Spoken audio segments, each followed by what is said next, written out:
Well, greetings, everyone. This is the Utilities Service Board meeting, our regularly scheduled Monday night meeting, February 28th, 2022. I will note here that we have our next meeting would be typically in 2 weeks, but that's been rescheduled for Thursday, March 10th at 5 p.m. So a change there. So we will call this meeting to order and look at our first item of business, the approval of minutes of the previous meeting, February 14th. Do we have a motion to approve those minutes? So moved. Second. Thank you. Any questions about the minutes from last meeting?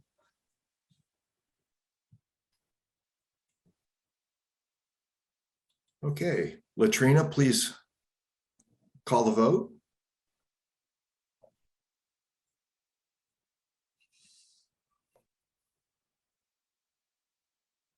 All right, White, Yes. Seaman, Yes. Parmenter, Yes. Burnham, Yes. Capper, Yes. Deborah. Yes. Thank you. The minutes are approved. Next up, we have approval of the claims. We have 5 different types of claims.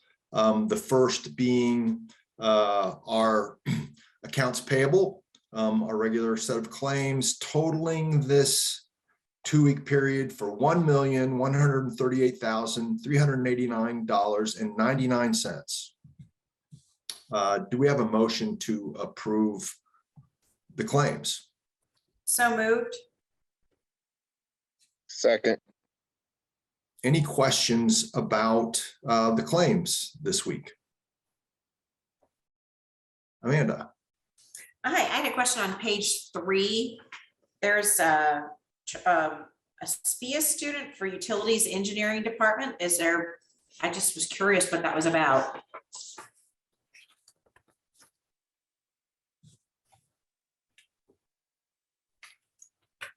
Brad isn't here tonight. I expect that position is an intern. Okay, Working with staff over there. gotcha. Okay, that's I don't know good. if Phil or Jane know for sure what the arrangement there is. Sounds great. Thank you. We did have an intern. Was it a claim you said? Yes, Yeah. it was a claim. Yeah, but it was unpaid. There wasn't, we didn't pay for the one intern that I'm aware of. I'll check with Brad when he's back. Thanks, Vic. Follow-up question there. Just, how many hours that buys of a student? Maybe I want one at $687.50. It seems like a good deal. Other questions about the claims? Jeff, that was just for one day. Most of it was overhead, though. Quite a student. We're in the wrong business, people. Other questions about the claims? Okay, I had one on page 6, USGS for Salt Creek, I believe, stream gauge.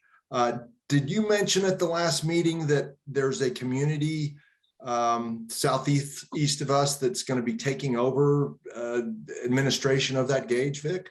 Yeah, Jackson County Soil and Water Conservation District has taken on the contract, but they're not doing the data collection or any of that stuff. We're doing that once a month at high flow conditions, but the contractual arrangements were all done through Jackson County. Okay. And sorry, I'll add, the USGS bills a year in arrears. So this is for last year when we were So paying for for a full year. Okay, thank you. Correct. That was my next question. Any other questions on the claims? Okay, Latrina, please call the vote. Parmenter, Yes. Seaman, Yes. Deborah, Yes. Burnham, Yes. White, Yes. Kepler. Yes. All right, thank you. Okay, next up, we have utility bills, 3 pages of them, totaling $244,000, $788.34. Do I have a motion to approve the utility bills? So moved. Second. Thank you, Latrina. Burnham, Yes. Deborah, Yes. Eman, Yes. White, Yes. Kepler, Yes. Parmenter. Yes. All right, thank you. And next up, we have wire transfers, fees, and payroll for February totaling $374,688.09. I do have a motion to approve the wire transfers. So moved. Second. Latrina, please call the roll. White, Yes. Eman, Yes. Burnham, Yes. Deborah, Yes. Parmenter, Yes. Kepler. Yes. All right, thank you. And next up is our customer refunds. Looks like 7 of them totaling $2,890.62. Do we have a motion for approval? So moved. Second. Any questions about the customer refunds? Latrina, please call the vote. Kepler, Yes. Parmenter, Yes. Eman, Yes. Deborah, Yes. White, Yes. Burnham. Yes. Thank you. And then finally, we have a special check run. 2 checks totaling $305,887.75. Do we have a motion to approve this special check run? So moved. Second. Any questions on the check run? Okay, Latrina, please call the vote. Burnham has a question. Amanda. Thanks, Jeff. Is this when you say it's a CBU portion for the insurance coverage and the workers' comp, do we pay this quarterly or twice a year? Or what's our cycle on this one? I don't remember. We pay this annually. Oh, annually. Okay, even better. Okay. Thanks. Oh, and now please call the question. Latrina? White, Yes. Parmenter, Yes. Kepler, Yes. Burnham, Yes. Eman, Yes. Deborah. Yes. Thank you. Next up, we have approval of consent agenda. Vic, and I do have some questions about this.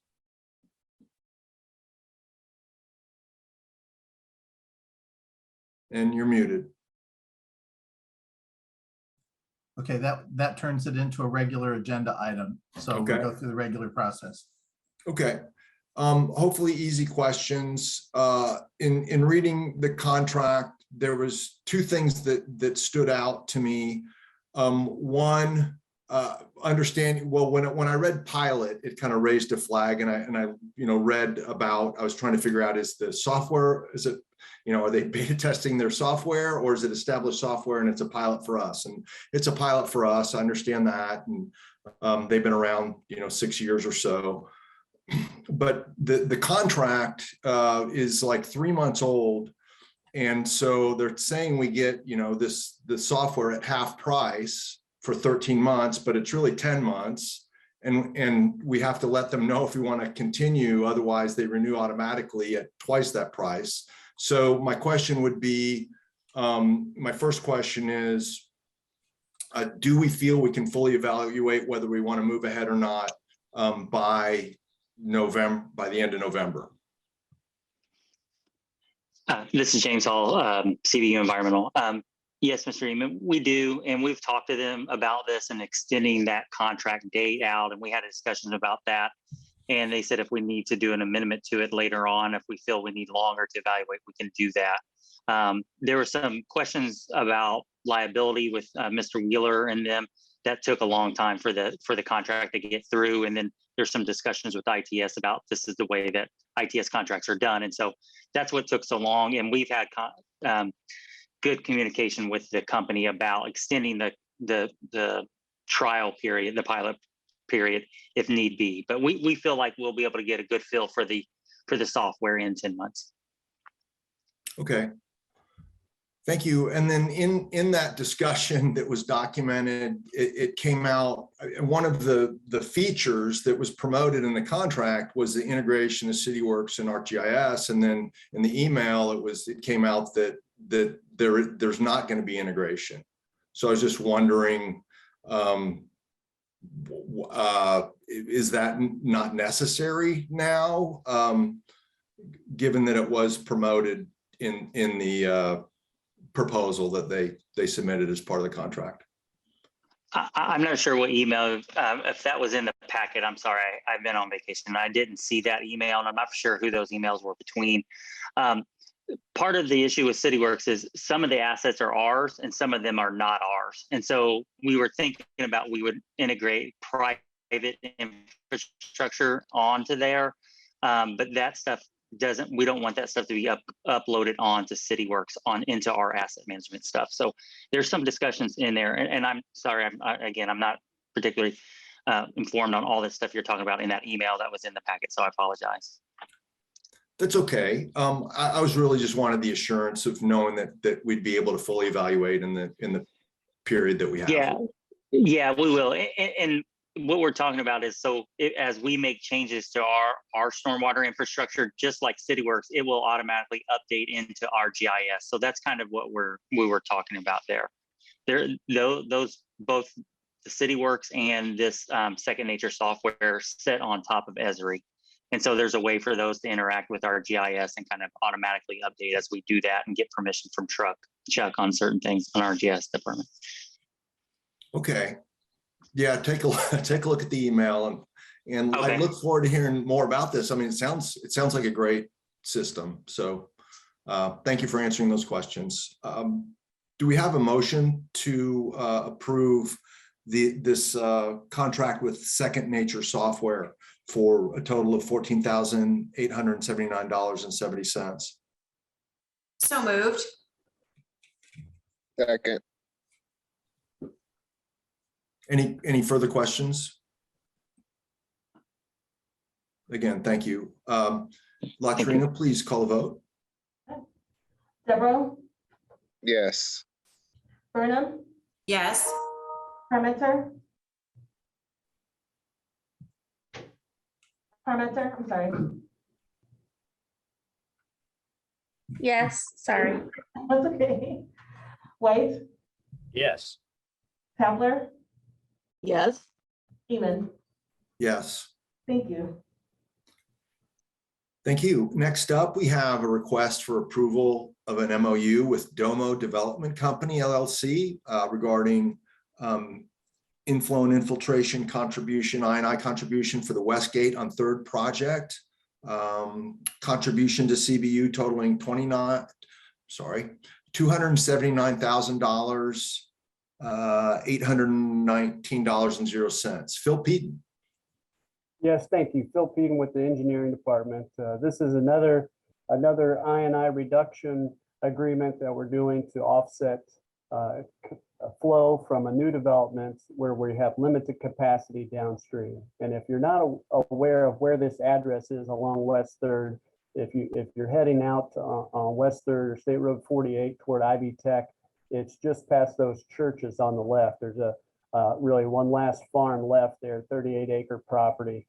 They're developing into apartments. I think they've got 462 units proposed on this site. And so we've looked at the sewer system downstream. There's limited capacity through certain sections of it. And with the wet weather conditions that occur in this basin, we want to try to reduce that. We feel like it's the best thing to do moving forward. And this is not only going to help for this development, but it will improve our system as we go downstream all the way actually to the plant, where we're, any I&I or inflow and infiltration, groundwater that we can get out of our system improves everything for us. So yes, this is very similar to the ones you've already approved on the east side of town. And we're transitioning over to the west on this one. Here to answer any questions.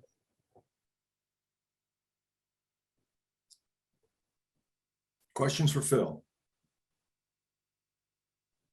Okay, do we have a motion to move ahead with this acceptance of this contribution? So moved. Second. Any final questions? Latrina, please call the vote. White, Yes. Deborah, Yes. Beeman, Yes. Kepler, Yes. Burnham, Yes. Parmenter. Yes. Thank you. Thank you. Okay, next up, we have a request for approval of agreement with Black and Veatch engineering services for water distribution east tank improvements not to exceed $110,360. Dan Hudson. Yeah, for the record, this is Dan Hudson, and I'm requesting from the board $110,360 for Black and Veatch to do engineering services for the east tank. And that's primarily for inspection service and also construction management of the project. It's a fair price, and we ask the board to move forward with it. Yeah, any questions for Dan Hudson on this item? Amanda. Thanks, Jack. Hi, Dan. Where is the location of the east tank again? I don't recall.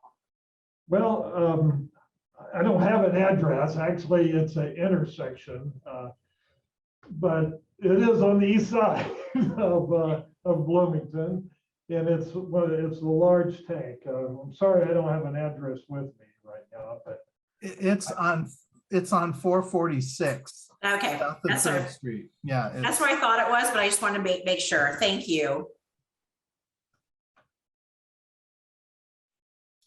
Other questions?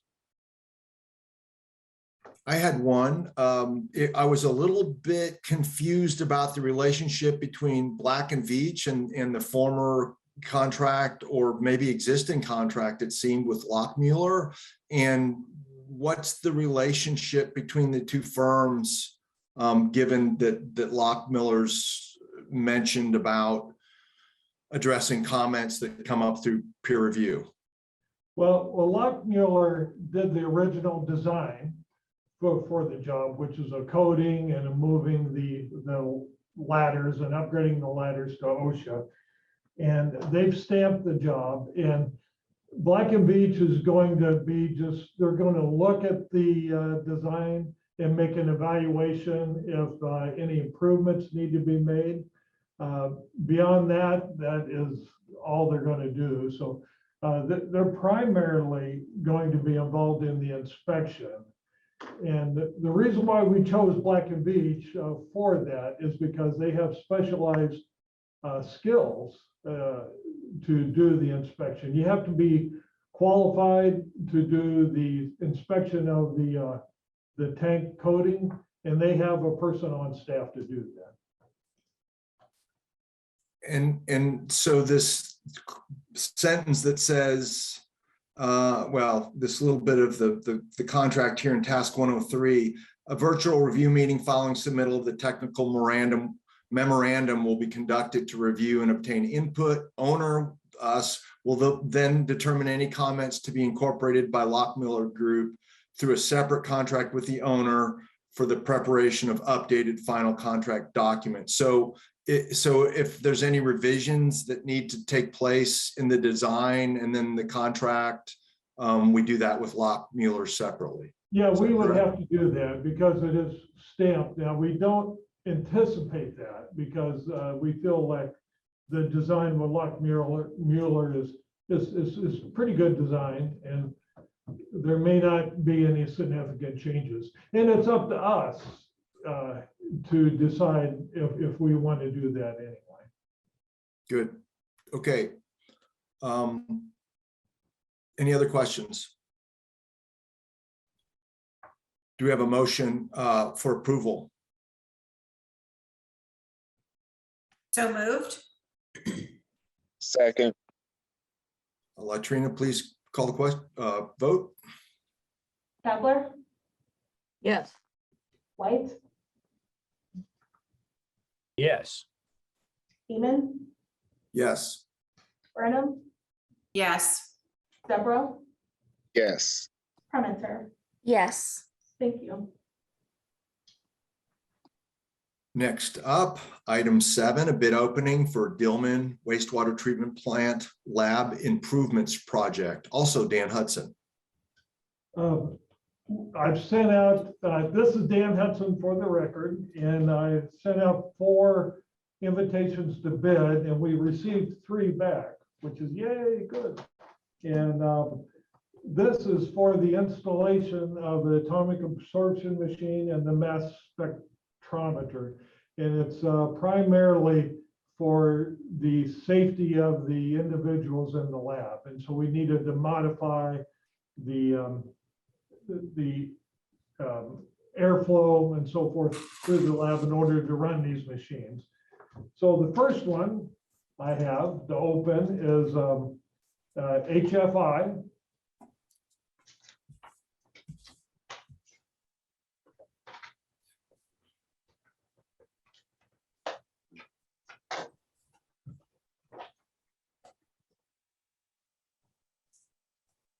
And it has a total lump sum price of $120,300.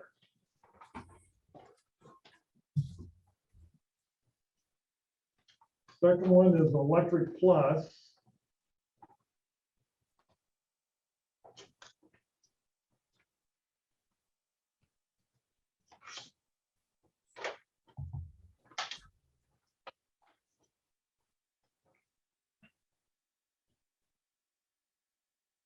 $138,200.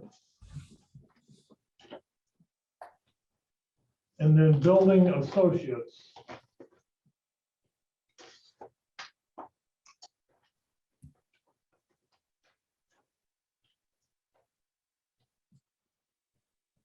$147,000.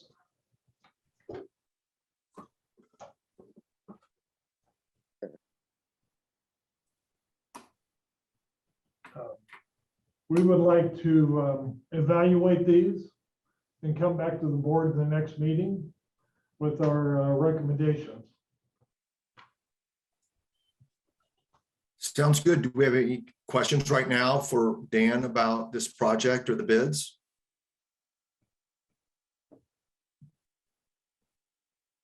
Okay, thank you, Dan. Next up, we have another bid opening for the West Fountain Drive Water Main Replacement Project with Jane Fleeg.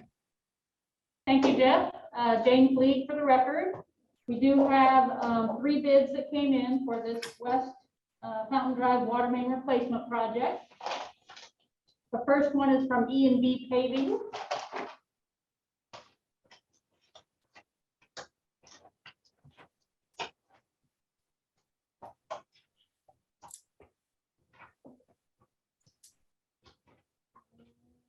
Find it.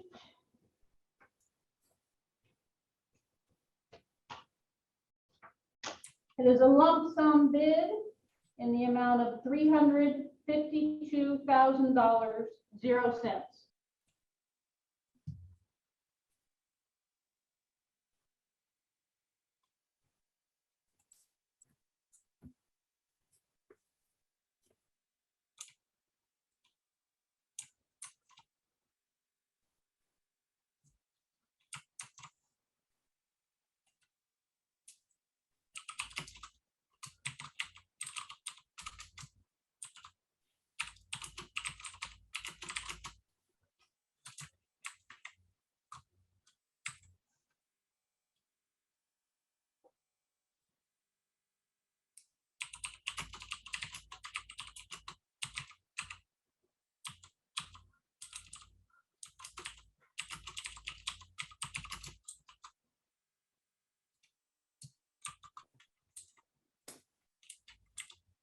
Jane, I'm sorry, you're on mute. If you read a second one, then we didn't hear it.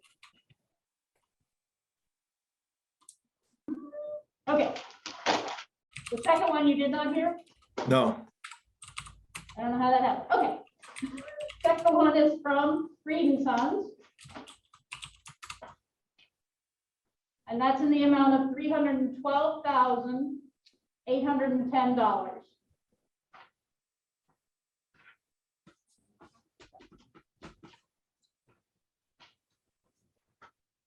Yeah.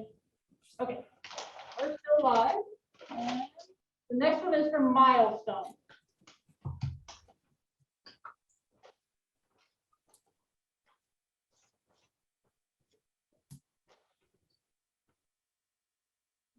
Okay.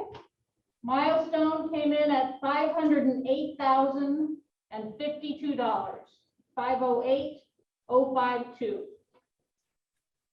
So we would like to take these and review them and come back to you in 2 weeks and hopefully come up with a recommendation. Do you have any questions? questions for Jane? No, thank you, Jane. Thank you. And you got a little bit less than 2 weeks. Yes. Coming back early. All right. Next up, we have old business. Any old business from the board? Yes, Laura.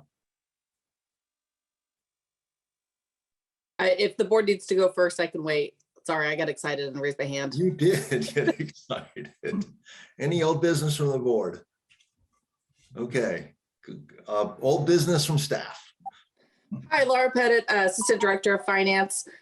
We had our board meeting 2 weeks ago with the unclaimed fees, and there was a question about how those were broken down. I sent a breakdown to the board, but I'd like to read it for the record. For the water utility, the amount was $2,113.89. For the wastewater utility, the amount was $35,800.65.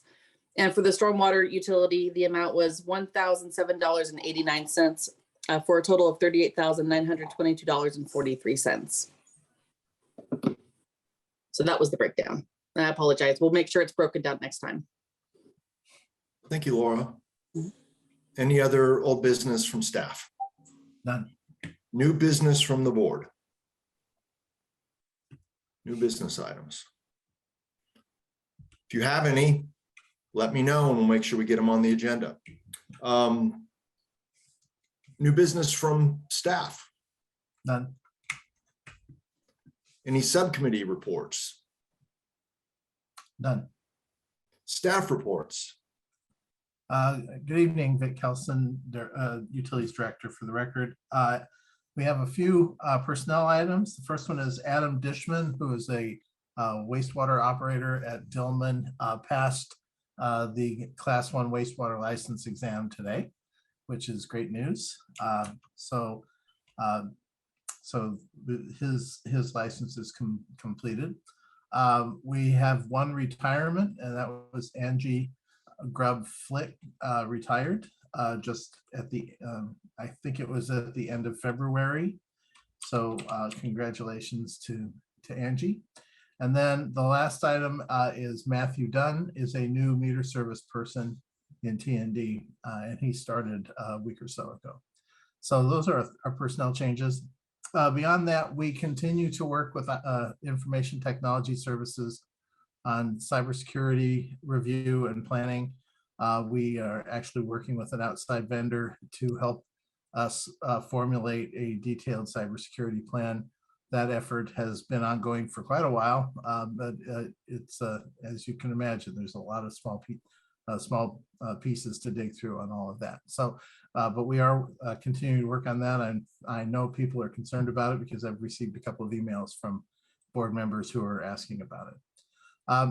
So we will continue with that effort in the coming weeks and months, and well, probably forever, because you just never stop doing that kind of planning. And I really don't have anything else to add. Amanda.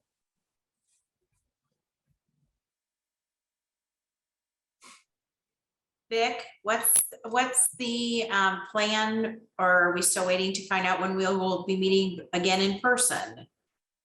Oh, good. We anticipate that the governor will probably allow the public health emergency order expire at the, and I think right now it's scheduled to expire at the end of the week, midnight Friday. Kirk may know more than I do about the details on that. That's correct. It's midnight on Friday. So our meeting on the 10th, if that is lifted, our meeting on the 10th would be an in-person meeting. We are still waiting. You'll be surprised, but there are shipping delays for some of the equipment for setting up hybrid meetings in our boardroom. So we will not be ready by the 10th of March. It looks like we'll probably be ready sometime in mid to late April. So the next few meetings, assuming the governor allows the order to expire, the next few meetings will be in-person meetings in the boardroom. We've already made plans and arrangements for how we'll execute that. I guess we'll see each other in person in 10 days. So that's where we are with all of that. I think it would probably be, we will have appropriate distancing for everyone who's in the room. The room will have a limited capacity, and staff will work to make sure that there's always enough space for the public to be in, because they will, if we're in an in-person meeting that's not a hybrid meeting, any members of the public who want to participate will need to actually be in the room. We will be going to hybrid meetings as soon as the equipment's here.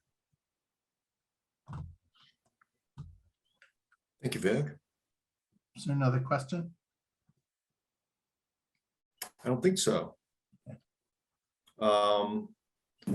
So let's see, over to Holly to see if there's any questions from Facebook. There are none. Okay, any other petitions or communications? Then I would happily accept a motion for adjournment. So moved. Thank you, Second. Amanda. Have a great week, everyone. We'll see you next week. In person, awesome. Yeah. Have a good evening, everyone.